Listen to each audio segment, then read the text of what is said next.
മഴ കനത്തതോടെ ആലപ്പുഴ ജില്ലയിൽ ചെങ്ങന്നൂരിലും കുട്ടനാട്ടിലും സ്ഥിതി അതീവ ഗുരുതരമാണ്. പമ്പയാറ്റിലും അച്ചൻകോവിലാറ്റിലും ക്രമാതീതമായി വെള്ളം ഉയരുന്നതാണ് ആശങ്ക. മൂഴിയാർ ഡാം തുറന്നതിനെ തുടർന്ന് കൂടുതൽ വെള്ളമെത്തുമോ എന്ന ഭീതിയിലാണ് ജനങ്ങളുള്ളത്. പരമാവധി പേര് ക്യാമ്പുകളിലേക്കും ദുരിതാശ്വാസ ക്യാമ്പിലേക്കും മാറ്റിയതായി റവന്യൂ അധികൃതർ അറിയിച്ചു. ജില്ലയിൽ ക്യാമ്പുകളുടെ എണ്ണം 30 ഉയർന്നിട്ടുണ്ട്. ജോസി ബാബു വിവരങ്ങൾ നൽകും. ജോസി, എന്താണ് ആലപ്പുഴയിലെ ജില്ലയിലെ സ്ഥിതി? ഏതൊക്കെ മേഖലകളാണ് വെള്ളത്തിനടിയിലായിട്ടുള്ളത് നിലവിൽ? ആലപ്പുഴ ജില്ലയിൽ മഴ മാറി നിൽക്കുന്നുവെങ്കിലും പ്രളയക്കെടുതി അതിരൂക്ഷമാണ്. കിഴക്കൻ വെള്ളത്തിന്റെ വരവാണ് ആലപ്പുഴ ജില്ലയിൽ പ്രതിസന്ധി സൃഷ്ടിച്ചിരിക്കുന്നത്. പ്രത്യേകിച്ച് ചെങ്ങന്നൂർ താലൂക്കിലും അതോടൊപ്പം കുട്ടനാടൻ മേഖലയിലുമൊക്കെയും രൂക്ഷമായ വെള്ളക്കെട്ട് അനുഭവപ്പെടുന്നുണ്ട്. ചെങ്ങന്നൂർ താലൂക്കിൽ ഇതിനോടകം തന്നെ 17ഓളം ക്യാമ്പുകൾ തുറന്നിട്ടുണ്ട്. ഈ ക്യാമ്പുകളിൽ ഇപ്പോൾ 200-ലധികം കുടുംബങ്ങളെ വിവിധ ക്യാമ്പുകളിലേക്ക് മാറ്റിയിട്ടുണ്ട്. കാർത്തികപ്പള്ളി താലൂക്കിലും അമ്പലപ്പുഴ താലൂക്കിലും ഒക്കെയും സമാനമായ രീതിയിൽ ദുരിതാശ്വാസ ക്യാമ്പുകൾ പ്രവർത്തിക്കുന്നുണ്ട്. ചെങ്ങന്നൂരിലെ ഒരു സവിശേഷ സാഹചര്യം എന്നാൽ 2018 സമാനമായി വെള്ളം ഉയർന്നു വരുന്ന ഒരു പ്രശ്നമാണ് ജനങ്ങൾ ചൂണ്ടിക്കാണിക്കുന്നത്. പ്രത്യേകിച്ച് മൂഴിയാർ ഡാം തുറക്കുന്നു എന്നുള്ള അറിയിപ്പ് വരുന്നതിന് മുമ്പ് തന്നെ ഈ മേഖലയിൽ വെള്ളം ഉയർന്നിട്ടുണ്ട്. അതുകൊണ്ട് തന്നെ സ്ഥിതി കൂടുതൽ ഗുരുതരമാകുമെന്നുള്ളൊരു ആശങ്കയാണ് ജനപ്രതിനിധികളടക്കം പങ്കുവെക്കുന്നത്.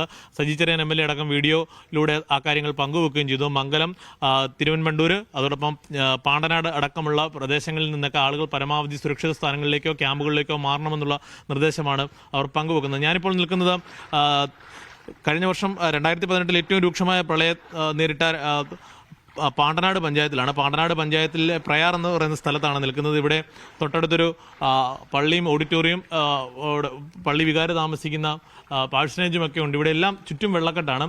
നമുക്കിവിടുത്തെ കാര്യങ്ങളൊക്കെ അദ്ദേഹത്തോട് തന്നെ ചോദിക്കാം. എങ്ങനെയാണ്, പേരെങ്ങനെയാണ്? Abraham B Mathew. എങ്ങനെയുണ്ട് ഈ ഭാഗത്തെ സാഹചര്യം? എങ്ങനെയുണ്ട് പാണ്ടനാട്ടെ? ഈ ഭാഗത്ത് ഇത് നമ്മൾ കണ്ടല്ലോ, ഈ സ്ഥിതിയിലാണ്. ഇന്നലെ രാവിലെ വലിയ കുഴപ്പമില്ലായിരുന്നു.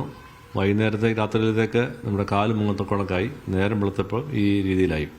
അപ്പോൾ ഈ ചുറ്റും, ഈ വീടിൻ്റെ ചുറ്റും വെള്ളമാണ്. ഇങ്ങോട്ട് നമുക്ക് അങ്ങനെ പോയി റോഡിൽ കൂടെ നടക്കാവുന്നതേ ഉള്ളൂ.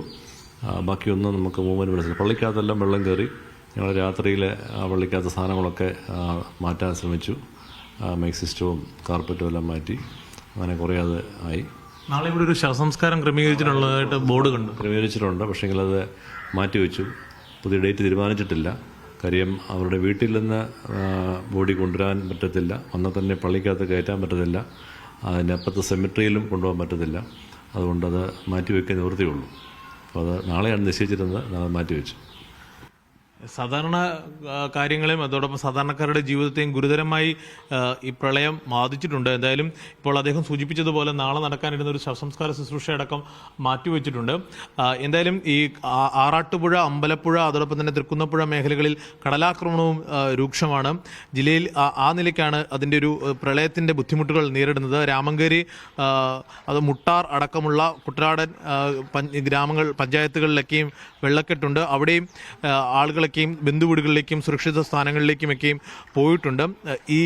ഇതിനോട് ചേർന്നുള്ള അപ്പർ കുട്ടനാടൻ മേഖല, ആലപ്പുഴ ജില്ലയോട് ചേർന്നിട്ടുള്ള തിരുവല്ല താലൂക്കിൻ്റെ ഭാഗമായ നിരണം, കടപ്ര, പെരിങ്ങര അടക്കമുള്ള ചാത്തൻഗിരി അടക്കമുള്ള പ്രദേശങ്ങളിലും വലിയ ബുദ്ധിമുട്ടാണ് ആളുകൾ നേരിടുന്നത്. എന്തായാലും ഓരോ മണിക്കൂർ കൂടുമ്പോഴും ആശങ്ക കൂടുകയാണ്. മഴ അല്പം ശമനമുണ്ട് എങ്കിലും ഇപ്പോൾ ഉള്ള പ്രധാനപ്പെട്ട പ്രശ്നം ഈ കിഴക്കൻ വെള്ളത്തിൻ്റെ വരമാണ്. കൂടാതെ ഡാമുകൾ തുറക്കുമെന്നുള്ള അറിയിപ്പും ഇവരെ വലിയ ആശങ്കയിലാക്കുന്നുണ്ട്. എന്തായാലും ഈ ജാഗ്രത കർശനമായി പാലിക്കണമെന്നുള്ള നിർദ്ദേശം റവന്യൂ വകുപ്പിൻ്റെയും അധികാരികളുടെയും ഭാഗത്തു നിന്നുണ്ടെങ്കിൽ കൂടിയും ആളുകൾ വളരെ ആശങ്കയിലാണ്. പരമാവധി ആളുകൾ സുരക്ഷിത കേന്ദ്രങ്ങളിലേക്ക് മാറുന്നുണ്ടെങ്കിലും ഓരോ മണിക്കൂറുകളിലും വെള്ളം ഉയരുന്നത് ആശങ്കയും ഉയർത്തുകയാണ്.